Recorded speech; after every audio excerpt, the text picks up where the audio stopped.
আজকে ভাই দর্পণ বাংলা নিউজ 24-এর উনি সম্পাদক আলমগীর ভাই আমাকে দেখতে এসেছে।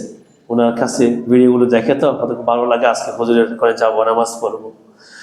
বিশেষ করে এই মকবুল আহমদ জামে মসজিদে যারা নামাজ পড়ে, নামাজ পড়ায়, যারা যেভাবে সহযোগিতা করে, আজকে জুমাতেও যারা 1 টাকা 10 টাকা যারা যেভাবে সহযোগিতা করেছে, আল্লাহ পাক এই সার্বিক সহযোগিতাকে, আজকের এই নামাজকে, আজকের নামাজের মুসল্লিগুলোকে কবুল করুক, আমিন বলেন।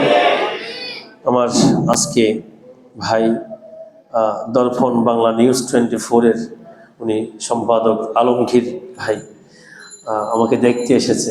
ওনার কাছে ভিডিওগুলো দেখে তো কত ভালো লাগে। আজকে ফজরের করে যাবো, নামাজ পড়বো। আল্লাহ আলমগীর ভাইকে কবুল করুক। হাসান ভাই তো আছে মাশাআল্লাহ, উনি খুব খেদমত করতেছে।